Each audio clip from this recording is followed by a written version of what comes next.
Maxime Bernier's team is growing. This week, the leader of the new People's Party of Canada unveiled his first two candidates. On the left is Jennifer Clark. She'll run in the yet-to-be-announced by-election in Nanaimo Ladysmith in BC. And on the right, Laura-Lynn Tyler-Thompson. She's going up against NDP leader Jagmeet Singh in the Burnaby South by-election next month. Thompson is a former Christian TV host who has often spoke out against gender fluidity being taught in schools, calling it, quote, the greatest and most insidious assault against our children that this nation has ever seen. Meanwhile, Maxime Bernier himself has been active on social media this week with some dire warnings of his own. Maxime Bernier is the leader of the People's Party of Canada, and he joins me now. Hi, Mr. Bernier. Nice to see you again. Thanks for the invitation. Happy New Year. Thank you. I want to start off by asking you about a tweet you sent earlier this week and getting you to explain. I want to read the tweet for our viewers first. You said Trudeau, the Prime Minister, has said we are a post-national country and spends, I think you mean millions, to get a UN security seat and billions in aid in other countries. Is he loyal to Canada or loyal to a future world government that will destroy Canada? What do you mean by world government? First of all, there's an organization, UN Parliamentary Assembly organization.org. You can go on their website, and they promote the establishment of a world parliament. That's a fact, like the European Parliament. And Prime Minister Trudeau in 2010 agree with that and wanted, like that organization, to have a world parliament that will impose law and regulation on our country. So I think that is a legitimate question to ask the Prime Minister if he still support that organization. So I just want to be sure of the facts here. So you're saying that in 2010, the Prime Minister expressed support for the establishment of a world parliament. Something separate from, for example, the United Nations Security Council. Absolutely, absolutely. And you just have to go on unpacampaign.org. It's an official organization, and they're promoting that. And there's also about 50 other members of Parliament in Canada that are supporting that. The big difference between me and him, I will always defend the Canadian sovereignty. And, you know, I don't want other countries to decide our legislation in Canada. So you think that the Prime Minister, I just want to be clear, the Prime Minister wants other countries and or a world parliament to decide legislation that occurs here in Canada, and he's willing to cede Canadian sovereignty for that? That will be binding. That was in 2010. What I'm asking the journalists, and I'm asking you, ask that question to Prime Minister if he still believes in that today. I think that's a good question to ask. Are you sure he was saying exactly that explicitly, though, in 2010? That's the goal. There are many people who express support, for example, for multilateral institutions, including yourself when you were Foreign Affairs Minister. I think back in 2007, you said the UN remains a key avenue for the international community to encourage positive change. That was your words. We can sign treaty and agreement with the UN, but I don't believe in a world parliament. You know, it's not. We must keep our sovereignty, and we can sign other treaties with other countries, and we are always a sovereign country. But we must ask that question to Prime Minister. And actually, he said also that he believed that Canada is a post-national state. So if we are a post-national state, and in 2010 he was in agreement with that organization to promote a world parliament with other MPs also. Elizabeth May and other MPs signed that. In 2010, that organization came to Canada and tried to have support from members of parliament. Is there any evidence, though, as Prime Minister, that he has ceded Canadian sovereignty? I'm not saying that.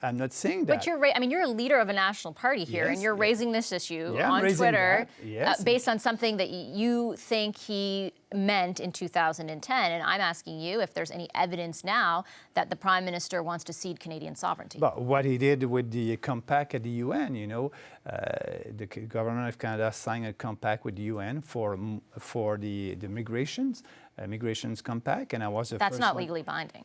Yeah, that's not legally binding. You're absolutely right. But why sign a compact when you don't have the intent to follow their rules and regulation? Why signing that? So what I'm asking today, we must ask the Prime Minister, and I will. The House will be back in a couple of days from now.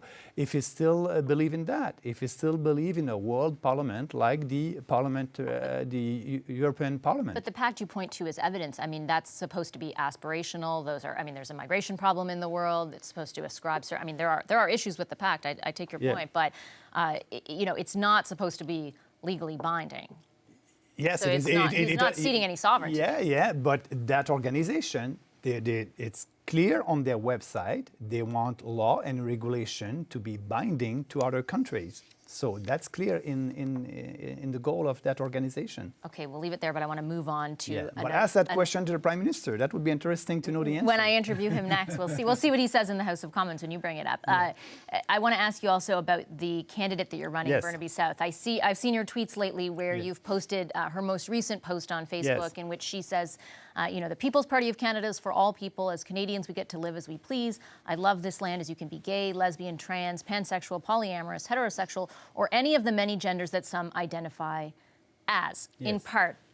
In the past, she said, the greatest and most insidious assault against our children that this nation has ever seen, and she was describing gender fluidity as that. Do you agree with that? But first of all, that's her personal opinion, and yes, she fight for that at the provincial level, but now she's doing politics at the federal level, and she has the right to her own opinion, and she expressed that, and I respect it. And also, she knows that we're doing politics at the federal level, and education, it's a 100% a provincial jurisdiction. So for me, that's her opinion, and I respect it. Doesn't somebody's personal opinion, though, help people understand what their character is like? I mean, she's not just saying, I prefer, beef for dinner. She's labeling gender fluidity, this idea that, certain kids aren't sure how to identify, as the greatest and most insidious assault against our children that this nation has seen. She said, as soon as the LGBTQ spots you in this nation, what they do is they call your employers, they call the CRTC, they call whatever organization you're working with, and they begin to backstab you. They get everyone around you afraid. What she's saying, she's against the state in BC, the government in BC, to impose, to teach to the young people, the children, that if they are born a boy, they can be girls, and if they are born girls, they can be a boy, and they can choose that. She's against that. Are you against that? That's her personal opinion. I don't want to. I don't express any opinion on that. I'm doing politics at the federal level, and it's not something that is under our radar at the federal level. So I won't answer that question. But for her, she believes in that, and that's okay for me. And she has the right of her own religious beliefs, and that's okay. We're in a free country. Even if some would call them homophobic, or if they would call them discriminatory, you're okay with your candidates holding those kinds of views? She has friends she has friends that are transgender. She has gay friends, and they know that she's not against them. She's against the fact that the state wants to have a course, teach young children, and telling them that maybe they're not a boy, or maybe they're not a girl. So she's against that fact. But some kids may not be sure. Some kids... Yeah, but they will be able to decide that when they will be 18 years old. It's young kids, and you're telling them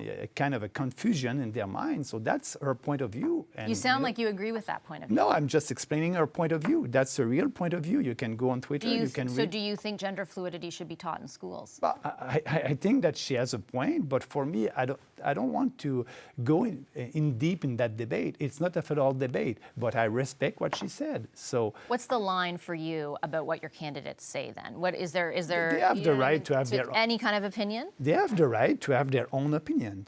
The most important for us, we have a platform, a very strong platform with bold reform, and we ask our candidate to sign a pledge that they will fight for our platform to be adopted, and so that's important. And she believes in our platform. So, would your platform ever address issues like same-sex marriage, issues like abortion? Are you going to touch the social issues at all? No, it's not part of our platform. And you don't intend it to be? No, I don't, and it's not the first time that I'm saying that. Okay, one more topic for you, because when you were running for the Conservative Party leadership, you said that as Prime Minister, you would immediately pursue a free trade agreement with China. Yeah. Given what you've seen over the last month and a half with the Huawei arrests and the detainment of 2 Canadians, would you still, if you were Prime Minister, be pursuing for free trade with China? No, it's not a priority anymore. And is that because of what you've seen happen? Because what I'm seeing, because what's happening right now, and I think that we must take a step back and just having more diplomatic relations with China, and being sure that they understand we're a rule of law country. And so, and on that, I support the government, what they're doing actually. And They try to engage a relationship with China, but at the same time also we have to respect the rule of law in this country. So for me, it is not a priority anymore to sign a free trade agreement with China. So is there anything that would change your mind? Is there any way that you would pursue it, or do you think a formal free trade agreement with Canada is now dead? I think it's dead now. It's dead. Yeah. All right. Thank you, Mr. Bernier. Merci. Great to Thank see you again. Thank you.